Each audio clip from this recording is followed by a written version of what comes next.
Dans cette vidéo, je vais retracer les 5 pires erreurs que j'ai pu commettre durant mes 6 années sur les marchés, des erreurs que j'ai répétées plus d'une fois et auxquelles j'ai dû mettre des correctifs. Donc ces correctifs-là, je les ai mis en place non pas dans les médias, mais au fil du temps. Je te conseille de rester jusqu'à la fin de cette vidéo parce qu'il y aura certainement un moment où tu vas dire: «Ah, je suis là, j'ai ce problème-là». Pourquoi? Pas parce que je suis meilleur que toi, mais parce que après 6 ans, les erreurs, que je vois avec les personnes que je peux avoir en appel sont régulièrement les mêmes. Donc, les 5 pires erreurs que j'ai pu commettre. La première erreur, c'est on y passe tous, c'est quand on commence à prendre une formation ou un accompagnement, peu importe, c'est de ne pas apprendre. On pense qu'on apprend parce qu'on visionne des vidéos, mais en l'occurrence, pour apprendre quelque chose, il y a plusieurs critères à respecter. Concrètement, le premier critère, c'est quoi? C'est de ne pas visionner façon Netflix. Alors, donc je vais reprendre mon crayon. Ne pas visionner façon Netflix. Visionner façon Netflix, c'est différent d'apprendre. Pourquoi? Parce que quand on apprend quelque chose, contrairement à Netflix où on va visionner, on va binge-watcher en pensant que de voir va permettre de mémoriser, apprendre réellement, c'est d'aller regarder sur les marchés. Donc, voir sur les marchés et de confronter ce que l'on apprend au graphique, au graphe. Voilà. Quelle est la différence entre les deux? Voir sur les marchés, c'est voir, OK, ça fonctionne. Confronter, c'est un petit peu comme, comme du backtest, mais en live. Je ne suis pas partisan du backtest, puisque j'ai besoin du comportement des bougies en temps réel. Néanmoins, tu peux très bien aller sur les graphiques et par rapport à ce que tu apprends, venir le mettre en place. Dire: «OK, j'ai ça, j'ai ça, j'ai ça, donc potentiellement le prix peut faire ça» et tu vas placer, je sais pas, un biais, des liquidités, un setup et voir si ça fonctionne et si ça ne fonctionne pas, dans ces cas-là, tu peux continuer à creuser. Donc ça, c'est la première chose. Ensuite, on va avoir le fait de conserver son focus. Conserver son focus, ça veut dire quoi? Ça veut dire de rester concentré sur une seule et même chose. Ça veut dire quoi conserver son focus? Si tu prends un truc tout con, hein, et si tu prends un clou que tu dois planter dans un bloc de bois. Donc tu es avec ton marteau ici, et on est d'accord que si tu frappes sur le clou rentre. Par contre, si tu t'amuses à taper tout autour du clou, à aucun moment, le clou va rentrer. Pourquoi? Parce que tu n'es pas focus au bon endroit. Conserver son focus, c'est ne pas aller s'éparpiller. Je l'ai beaucoup fait au début, c'est que j'apprenais une chose, je regardais comment ça fonctionnait. Puis une fois que j'avais, entre guillemets, «compris» comment ça fonctionnait, j'allais sur autre chose et ainsi de suite et ainsi de suite et je passais mon temps à taper, à taper, à taper, à taper à côté du clou. Donc il y a rien qui rentrait. Donc ça, c'est vraiment quelque chose d'important, conserver son focus. Une fois que on a appris, qu'on commence à expérimenter sur les marchés, il faut être capable de corriger. La plus grosse erreur qu'on peut faire, c'est de se contenter juste d'un trade. OK, stop loss, ah, c'est nul. Ou moi, ce que je te conseille, c'est d'avoir déjà une bonne méthode de journaling. Il y a des méthodes relativement optimisées. Mais journaler correctement, ce n'est pas juste traquer ces chiffres. Arrêtez de prendre juste un tableur Excel dans lequel vous mettez juste le setup M15, M5, M1, avec juste un mot pour définir votre état d'esprit avant, par exemple anxieux, pendant, après, et basta. Juste placer enfin, juste écrire éventuellement le setup. Non, c'est pas comme ça qu'on journale. On n'apprend rien en journalant comme ça. Un vrai journaling, et je vais faire un aparté là-dessus. Pourquoi? Parce que le journaling, il est fait d'une mauvaise manière la plupart du temps. Il y a deux choses à traquer. On va avoir les chiffres. Donc ça, tout le monde le fait. Tout le monde traque ses chiffres avec euh, Excel, Notion, On peut avoir, par exemple, Edgix ou il va y avoir Tradzella, bref, des plateformes.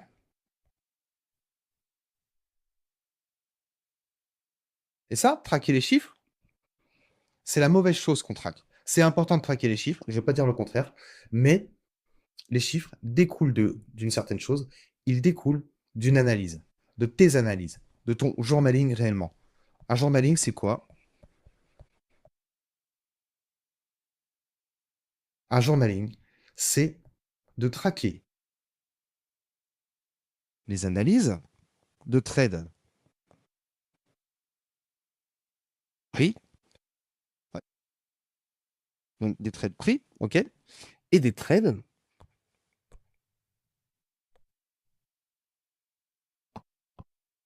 non pris. Pourquoi les trades non pris?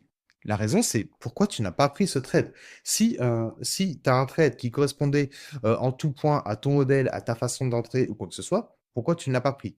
Et donc ça, cette partie-là est plus intéressante encore que les chiffres. Pourquoi? Parce que de ces analyses-là, il y a aussi la partie psycho. Un journaling comprend et la partie psycho et la partie analyse. La partie psycho, c'est quoi? C'est ton état d'esprit réel, pas seulement je suis anxieux, c'est OK, qu'est-ce qui se passe autour de toi? Quel est ton environnement? Comment tu te sens? Est-ce que tu es fatigué? Est-ce que tu as été au sport? Est-ce que tu t'es pris la tête avec ta meuf, avec ton conjoint? Peu importe, ça peut être plein de choses. Mais état d'esprit, puis ce qui découle de ta journée. Le but d'un journaling, réellement, et en fait, je pourrais faire une vidéo entièrement dédiée au journaling, mais je vais pas le faire maintenant. Le but du journaling, c'est quoi? C'est d'avoir un bilan.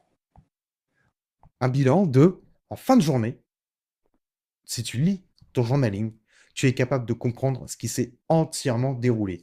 Et donc, tout ce que tu vas noter dedans, tu vas le conscientiser. Contrairement à un tableur Excel où là, tu vas juste mettre tes chiffres, un journaling, un vrai, tu es capable de conscientiser tout ce que tu fais. Donc ça, c'était un aparté concernant le journaling. Je ne vais pas trop m'éparpiller dessus, mais je t'invite à trouver une solution pour journaler proprement. Ensuite, alors je vais dégager ça et dégager ça. Ensuite, une méthode qui est bien pour justement pouvoir corriger, c'est juste de prendre tous tes trades de la semaine et de regarder quelle est la plus grosse erreur que tu as pu faire. Juste la plus grosse. Admettons que tu aies pris, je ne sais pas, on va dire que tu as pris 20 trades dans ta semaine. Et que en journalant, tu t'es rendu compte que sur ces 20 trades, ici, là, tu as 5 trades, ma flèche est dégueulasse, tu as 5 trades qui sont liés à du FOMO, par exemple. Dans ces cas-là, c'est cette chose-là qu'il faut que tu corriges. Parce que ça veut quand même dire que sur ta semaine, tu as 25% de tes trades qui sont liés à cette erreur-là. OK? Donc, ça, c'était pour la partie comment corriger par le biais d'un bon journaling, par le biais de pas mal de choses. OK. Donc, une fois que tu sais comment apprendre correctement, conserver ton focus sur les bonnes choses, corriger, journaler, et le journaling, tu vas voir qu'il revient régulièrement. Tu peux évoluer. Évoluer, ça veut dire quoi? Ça veut dire que à chaque fois que tu vas corriger des erreurs, de nouvelles erreurs se mettront en place. Et si tu restes sur le bon circuit, eh bien en fait, tu vas te retrouver avec une boucle sans fin qui te permet d'avoir une évolution constante.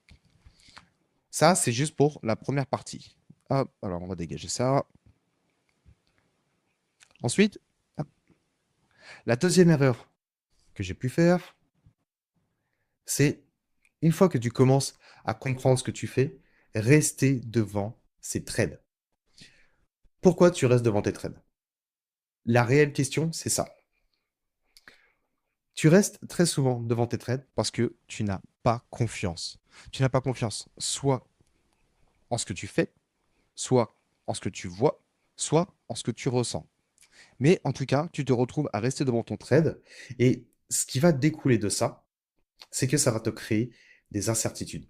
Tu n'es pas sûr de ce que tu fais. Tu vas rester devant ton trade. Tu peux avoir un prix qui range. Admettons, tu vas rentrer, je sais pas moi, sur, on va dire que tu avais un niveau ici, tac, hop, on vient liquider. Tu rentres ici, tu as du monde qui vend là. Et tu vois le prix qui fait quoi? Qui remonte, hop, et qui revient. Et comme tu es resté devant, eh ben, tu prends peur et tu coupes ici. Et c'est à ce moment-là où le prix part ensuite. Donc toi, tu es comme un con avec ton trade qui part sans toi. Et en plus de ça, tu es frustré. Tu es frustré. Donc ça, c'est vraiment quelque chose qu'il faut éviter de faire, c'est de rester devant ces trades. Je l'ai beaucoup fait. Ça m'a coûté beaucoup d'énergie mentale. Pourquoi? Parce que tu t'épuises. Le but du jeu, et de toute façon, c'est quelque chose que tu ne contrôles pas. Un trade, c'est très simple. Tu contrôles ton analyse, ton exécution, ton plan de sortie. Ce qui se passe entre les deux, c'est comme de tirer avec une arme. Tu ne contrôles pas la balle. Et une fois que tu le comprends, ça change totalement la donne. Tu es OK avec le fait de te prendre un BE, de te faire essayer et tout, parce que tu as fait les choses en ton âme et conscience. Donc tu as confiance en toi. Ces incertitudes-là, elles peuvent du coup, je te disais, découler d'un manque de confiance, d'un manque de compréhension. Et tout ça, ça crée de l'émotionnel que tu nourris dans ton journaling. Enfin, tu nourris ton journaling avec ce qu'il se passe. Si tu vois que tu es en train de rester sur ton trade, note-le, comprends pourquoi tu restes sur ton trade et vois à la fin de la journée que de rester affigé sur ton trade ne t'a rien apporté du tout. Il n'y avait aucun intérêt à ça, à part t'épuiser mentalement. Juste, fais-toi confiance, prends le trade et accepte ce qui en découle. Tout simplement. C'est comme de jeter une pièce, hein. Une fois que tu as jeté la pièce, tu ne contrôles plus du tout ce qui se passe.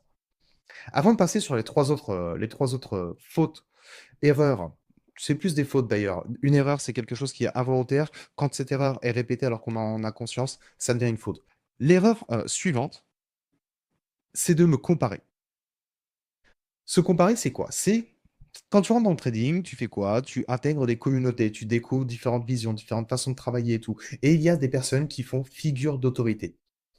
Ce ne sont pas des personnes qui sont meilleures que toi ou quoi que ce soit. C'est juste que elles font figure d'autorité. Et comme tu n'es pas forcément sûr de ce que tu fais, tu vas te comparer. Ça, c'est terrible. Pourquoi? Parce que tu te retrouves à avoir un trading impersonnel. Un trading impersonnel, c'est quoi? C'est que tu ne vas pas prendre tes propres trades, tu vas voir les trades des autres et vouloir être dans leur mouvement. Tu n'auras pas forcément la bonne analyse, pardon, ou quoi que ce soit, mais tu vas faire quoi? Tu vas prendre le même trade qu'eux, parce que si eux sont dans ce sens-là, eh ben, c'est certainement qu'ils ont raison, puisqu'ils sont certainement meilleurs que toi. Donc ça, c'est la première chose, c'est que tu finis avec un trading impersonnel. Et ta perception est erronée. Puisque comme tu vois les autres qui sont à l'opposé de toi, eh bien, tu n'es plus sûr de ce que tu fais. C'est pour ça que moi, je suis partisan du travail à huis clos. Pourquoi travailler à huis clos? Parce que tu ne dépends que de toi dans ton trading. La réalité, c'est que si tu travailles à huis clos, tu ne regardes pas les communautés. Il n'y a aucun souci à regarder les communautés, regarder les résultats des autres, mais à la limite en fin de journée, à condition que ça ne t'impacte pas. Si de voir les résultats des autres en fin de journée t'impacte parce que tu dis ah, lui il a plus de résultats que moi, lui il est meilleur que moi, lui il a pris ce trade là alors que j'ai manqué, ou des choses comme ça, en réalité tu vas juste te créer de l'affect, tu vas juste te faire du mal parce que c'est leur trading et comme tout le monde, on montre ce qu'on veut bien montrer, tout simplement. Donc, tu ne sais pas tout. Ce qui fait que te comparer ne va à rien t'apporter. Tu te compares à des personnes où tu ne connais pas réellement leurs résultats. Tu te compares à des personnes qui n'ont pas forcément le même état d'esprit que toi, parce que, qu'on se le dise, euh, chacun a une aversion différente au risque. Il y a des gens qui sont très à l'aise sur le M1, d'autres qui sont bien plus à l'aise sur le M5. Il n'y a aucun souci. Le but, si tu veux pouvoir trouver ton edge, c'est pas de voir ce que font tous les autres, c'est de voir ce que toi tu fais et ce avec quoi tu as le plus d'affinité. Ça, c'était la troisième erreur. La quatrième erreur, c'est une fois que tu commences à vraiment comprendre, quand tu commences vraiment à comprendre ce que tu fais, c'est tu commences à devenir compétent. Et comme tu commences à devenir compétent, tu penses avoir raison tout le temps. Si tu en es à ce stade-là, je suis sûr que cette phrase-là va te parler, c'est le prix doit faire ça. Si tu t'es déjà dit ça, tu es certainement dans ce cas-là. Tu veux avoir raison. Ce qui fait que même si tu as une analyse, tu vas voir le prix arriver, je sais pas moi, je vais tracer quelque chose d'un peu bidon, on peut avoir quelque chose comme ça, là, hop, on a créé une structure baissière, là, on a fait une réaction, on a on a un petit sweep à la con ou quoi que ce soit, et tu vas rentrer ici. Ton analyse de base, c'était ce niveau-là qui allait se faire sauter. Mais tu es sûr que le prix peut quand même aller chercher, je sais pas, ça, pour remonter, pour faire ça. Et donc, du coup, tu te retrouves à vouloir faire une sorte de ping-pong ou des choses comme ça et à forcer ta vision. Tu veux avoir raison. Donc, tu finis par prendre des trades forcés avant que le bon trade n'en découle. C'est la deuxième facette de la médaille. C'est voilà, le revers de la médaille. C'est ça, c'est que tu deviens compétent. Et donc, à partir du moment où tu es compétent, tu fais quoi? Tu forces des choses parce que tu penses avoir raison sur le marché. C'est comme de penser avoir raison sur l'océan. Le marché, qu'on le veuille ou non, c'est un flux constant qui ne s'arrête jamais. Tu es persuadé que c'est ça et tu as raison. T'en sais rien. On ne joue pas sur le fait d'avoir raison, on joue sur les probabilités que le prix aille dans le sens que l'on voit. Concrètement, c'est ça. On ne cherche pas à avoir raison, on cherche à suivre le prix.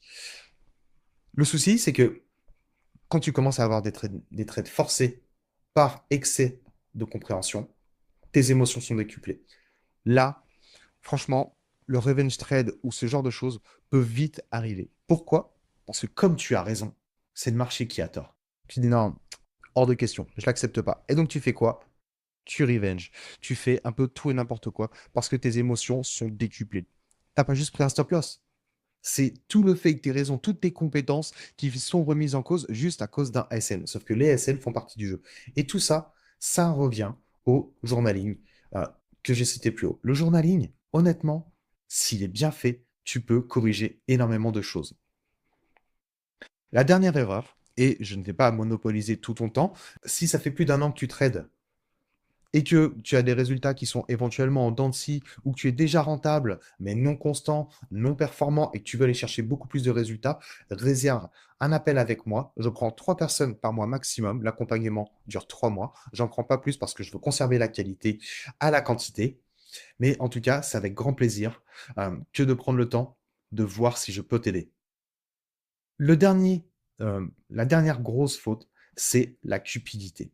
La cupidité, elle est terrible. Pourquoi? Parce que la cupidité te pousse à faire des choses absurdes. Que ce soit, et je pense que ça, tu as dû le connaître, admettons que tu es, on va dire quelque chose comme ça, ah, on est venu liquider parce que là, ici, j'en sais rien, on avait du monde qui vendait, enfin, peu importe, je ne vais pas trop m'éparpiller, et on a du monde qui achète en dessous. Le prix revient, et ton entrée de base, elle était là. Ok, ton entrée de base, elle était là, sauf que toi, tu as fait quoi? Eh bah, ça ne te plaisait pas au niveau de l'entrée. Le stop loss n'était pas assez serré pour toi. Tu voulais plus de RR, tu voulais plus d'oseille, tu voulais plus de thunes. Et donc, tu fais quoi? Eh ben, ton stop loss, il va se retrouver à un endroit qui n'est pas pertinent. Et le prix va faire quoi? Te sortir, respecter ton niveau de base avant de se barrer. Ça, c'est la cupidité. La cupidité, c'est d'en vouloir plus.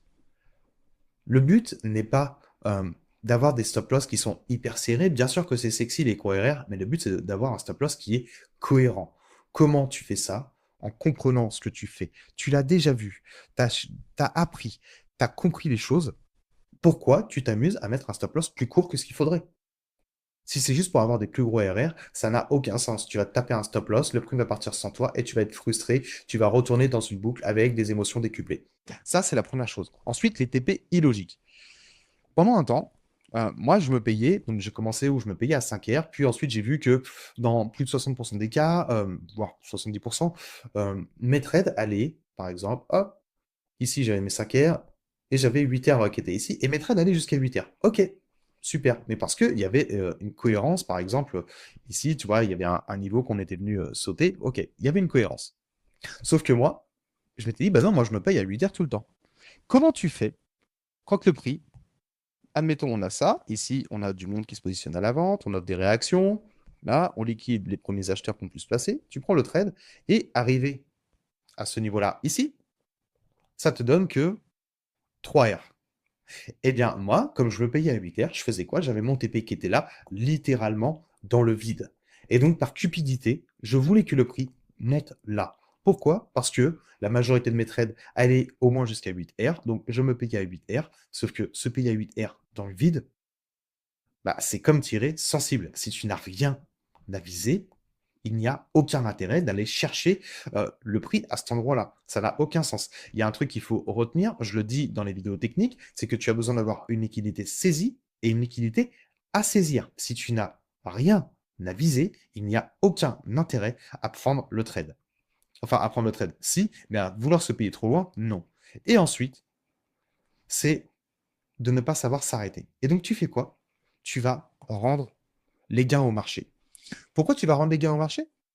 Pour la simple et bonne raison que, admettons, et c'est pour ça que mes gars, je leur apprends à parfois se mettre en week-end le lundi ou le mardi, c'est parce que, admettons que tu es fait, je sais pas moi, tu risques 2% par trade et que tu as pris un super trade qui t'a fait 20%, on est le lundi. OK? Donc ça, c'est plutôt cool. Faire 20% un lundi, tu as pris un 10R en full volume, ouais, c'est un très beau trade. Ces 20%-là, on n'est que le lundi. Et donc, du coup, tu vas faire quoi? Bah, comme tu sais pas t'arrêter, tu vas retourner sur les marchés le mardi. Et le mardi, il va se passer quoi? Bah, là, en l'occurrence, c'est un peu moins bon et tu vas prendre 3 stop loss, tu vas perdre 6%. OK? Donc là, je ne considère même pas que tu es basé sur l'équité, mais que tu es basé sur ta balance. Donc là, tu arrives déjà, tu n'es plus qu'à 14% de profit. Donc forcément, ça agace un petit peu. Tu étais à 20%, tu passes à 14%, ça fout les boules. Donc déjà, il y a de la frustration qui s'installe. Il y a de la frustration qui s'installe, et en plus de ça, en plus de la frustration, tu as quoi? Tu as l'envie de récupérer cette perte. Pourquoi? Exemple tout simple. Je te file 1000 balles, tu es content. Je te file 3000 balles, j'en reprends 2000, tu fais la gueule. Et pourtant, dans les deux cas, tu as 1000 balles. Et bien là, si tu avais fait 14% directement dès le lundi, tu aurais été content. Mais là, d'avoir fait 20% et de retomber à 14% le mardi, ça fout un peu plus les boules. Et comme du coup, tu ne sais pas t'arrêter et que tu as en tête que ça, c'est pareil, c'est une erreur qui découle de la cupidité, hein, tu as en tête que parce que tu fais du day trading, il faut trader tous les jours. C'est pas vrai. C'est juste que tes positions vont durer dans la journée. Mais à aucun moment, tu es obligé de trader tous les jours. Donc, tu fais quoi? Et bien, finalement, tu vas revenir le mercredi. Et là, c'est plutôt cool. Tu as pris, on va dire que tu as pris, ou encore 2%, c'est compliqué en risquant 2% de faire 2%. Donc, on va partir sur, allez, tu as repris 5%. Tu as pris un petit trade là. Ok, super. Donc là, tu es passé à, bien, hop, 19%. Tu es passé à 19%, c'est bien, tu te rapproches et tout ça. Et par contre, le jeudi, plus ça va, plus j'écris mal, j'en suis navré. Le jeudi, là, c'est descente aux enfers parce que du coup, ça fait trop longtemps que tu te fatigues sur les marchés depuis le début de semaine, tu passes des heures sur les graphiques, bref, là, descente aux enfers, plus aucun respect du plan, plus aucun respect du cadre, et tu perds 10%. Ok, tu perds 10%, donc tu te retrouves avec 9% de profit. T'es dégoûté, le vendredi, t'en fais rien, et voilà, tu finis ta semaine avec 9%, alors que ton lundi avait commencé avec 20%. Si tu t'étais arrêté là, en disant, c'est bon, j'ai fait mon job, j'ai pris ma thune, je me casse, on se revoit la semaine prochaine, tu aurais conservé tes 20%. Comme du coup, tu as été cupide, tu as voulu en prendre plus, tu finis ta semaine avec 9%, de la frustration, de la douleur, bref, tout ce qu'il ne faut pas. Donc, savoir s'arrêter, c'est une chose importante. Donc, voici un petit peu toute la mind map possible, en tout cas sur les 5 pires erreurs et quels sont les correctifs que tu peux mettre en place. Je le rappelle, une dernière fois, mon but n'est pas de te convaincre, mon but est de t'apporter de la valeur. Si tu trades depuis plus d'un an et que tu es rentable ou non avec des résultats en dents de scie ou avec déjà une certaine constance mais que tu souhaites performer, réserve un appel avec moi. Je prends concrètement tous les appels. Je prends tous les appels parce que si je peux t'apporter de la valeur, parfois il suffit juste d'un petit tips. J'espère réellement que juste dans cette vidéo-là, tu as pu trouver des solutions à certaines de tes problématiques. Et si tu veux aller plus loin, on se retrouve directement en appel.